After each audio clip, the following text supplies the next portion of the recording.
Floop and I have a very exciting video to show you guys today. We are going to be watching this interview from Molecule with Vitalik Buterin all about decentralized science and quadratic funding. So I'm going to watch it with you guys and give my 2 cents here and there, but let's get right into it. Decentralized science. I would be curious how you define decentralized science and which aspect of it are you most excited about?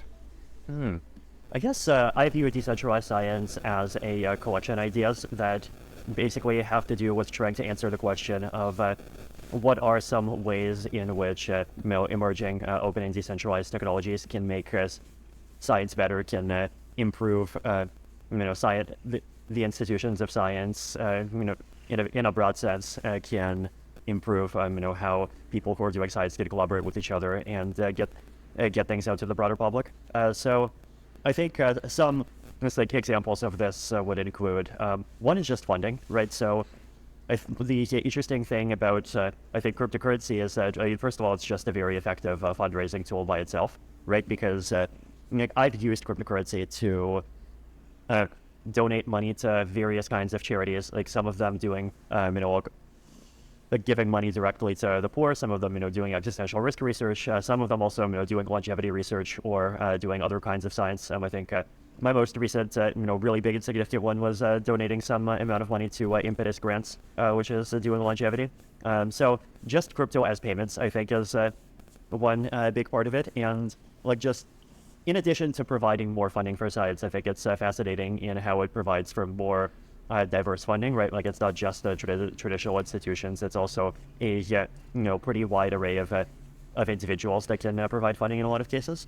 Then going a bit beyond that, there's things like DAOs and things like Quadratic Funding and all of these different tools that try to create a more crypto native and more structured approach to funding different kinds of science projects, right? So quadratic funding in general, it's this kind of decentralized and democratic way of choosing where the funds from a particular funding pool go. So one way to think about it is it's like a matching system, right? So if people donate to one project, then the matching pool also contributes its money. But the unique thing about quadratic funding is that the match is greater the larger the number of distinct people that contribute to a project, right? So if project A, let's say, gets $10,000 each from 2 people, but project B gets $1 each from 20,000 people, then project B is going to get a much, much higher match than project A does. And there's some really interesting mathematical reasoning for why quadratic funding. Did that make sense to you guys?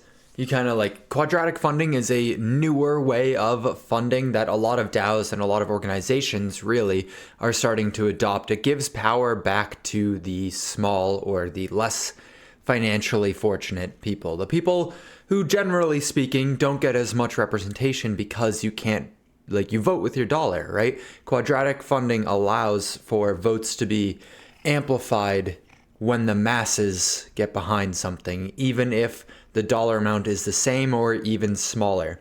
It's very complicated, but it's a really cool thing to see things being adopted like that.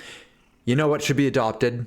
Is your hand over that like button. Hit that like button. Subscribe. I'm literally carrying my cat through this whole video, but let's get right back into it. Funding is economically optimal in a certain sense. And if people want to read up on my explanation of that, I'm on my blog, vitalik.ca. I have, if you just Control F for quadratic, you can find my post on the quadratic mechanisms in general.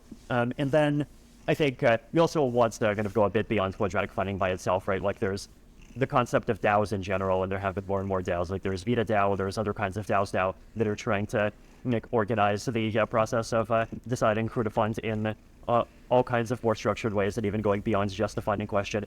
There's also potentially the concept of using blockchain traceability or NFTs or soulbound tokens or anything like that to try to do a better job of just maintaining the graph of who contributed how much to what, right? Because one of the big issues in academia is the whole peer review system, and the way that by itself has basically turned into its own game that is unfair in a lot of ways and gets exploited in a lot of ways and exclusive in a lot of ways, and creates a very misaligned behavior as people try to chase citations in a lot of ways.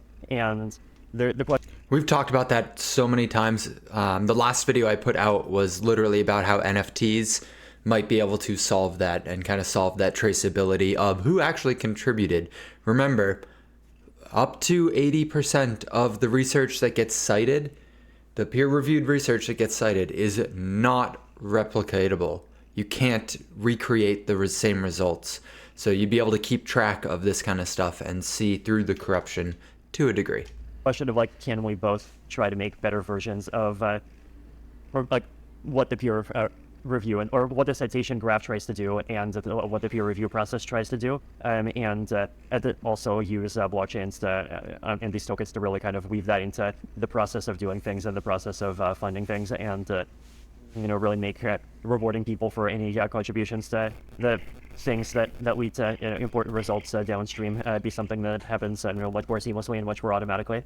Retroactive funding by optimism is one good example, right? So I think just zooming out of it, it's so this large collection of things that people are doing with blockchains, with DAOs, with cryptocurrencies, and with soulbound tokens, and with ZK and all of these different tools that try to reform or replace or improve on all kinds of processes in like how we do science as a civilization.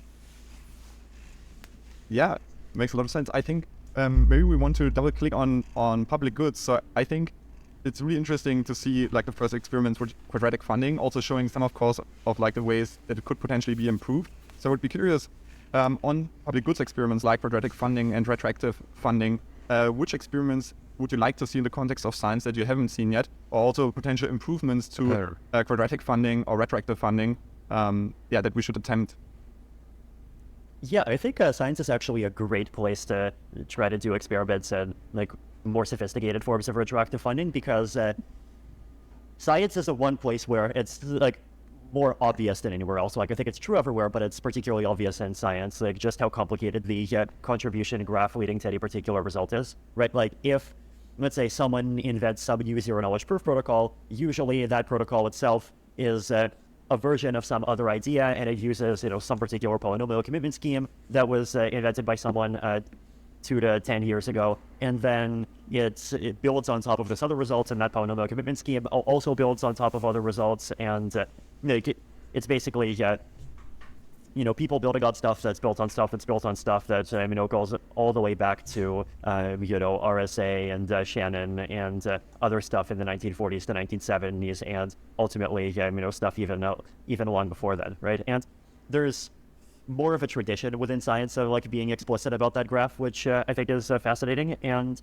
what that means is that it's an opportunity to try to solve what I think might be one of the critiques of retro funding in practice, which is basically that like the last step in a particular chain that leading to some outcome gets funded, but some of the less glamorous intermediate steps don't, right? And so everyone has a big incentive to try to like play up how big their contributions are and like be really loud about what they're doing. And that's like trying to reward not just people directly responsible, but also people who are responsible for kind of the parent and the grandparent of a particular result, and do that in a way that's incentive compatible. It's I think a really fascinating thing to think more about, and I think in the it's a good idea in every space, but in the decentralized science space in particular, it would be interesting to really try to start. I think that was fascinating. You definitely, if you need to rewatch that part, definitely go rewatch that part. It took me 2 or 3 times through to fully like wrap my head around what he's saying. Essentially, just through the scientific process, there's a ton of people who worked on something that led to the discovery, which fueled your thought to then do your research, which might lead to a discovery that may not be profitable, but could fuel someone else's discovery. It's a giant chain reaction. And so retro funding enables it so that every step in that entire process gets the credibility and the funding to be able to make sure that they made their mark on the scientific realm. It's cool to say that that's already something that goes on. It's just hard to keep track of it. So if we could put it on a blockchain and realistically just improve the entire procedure, it'd be fantastic. Now, what to build in the DeSci space. This is what I'm going to leave off on right before my final closing thoughts on DeSci. But it's a good question. What is Vitalik looking for in the space of DeSci? What does he want to see? What should then you, potentially maybe not financial advice, pay attention to? Maybe to close off to kind of like also the audience of builders in decentralized science, you mentioned some of the ideas you'd be excited about. what are maybe some other ideas you haven't mentioned yet that also for like the DeSci London Hackathon you would be excited for people to see build? Makes me excited to see build. Yeah, I think one would definitely be some kind of like, whether it's attestation-based or soulbound token-based or poke-based or something, some kind of solution for trying to like assign credit and assign credit recursively for things. Possibly an implementation of retroactive public goods funding that tries to incorporate those kinds of ideas. Possibly, what else? Something on the education side would be interesting, right? So like trying to, whether proactively or retroactively, public fund education in different kinds of scientific disciplines, and different ways of trying to evaluate like which ones of those are actually effective. Prediction markets, actually, this is one we didn't talk about at all, right? But this is, I know Robin Hanson is like really into this, and this is one of his big primary ideas. But it's like there's just such a natural tie-in, I think, between decentralized science and prediction markets, right? And basically using them as a way of like trying to predict what paths in scientific research are more likely to be valuable. And retroactive public goods funding, to some extent, like saying that kind of implies prediction markets, right? Because the whole idea is that you're going to have investors that try to participate in these retroactive rewards, and that's how the stuff gets funded. But like prediction markets more generally and their applications to science is another interesting area. And with layer 2s and polymarket, I think prediction markets are getting more and more viable and more adoption. So expanding them would definitely be really interesting. So he said NFTs for being able to track credibility.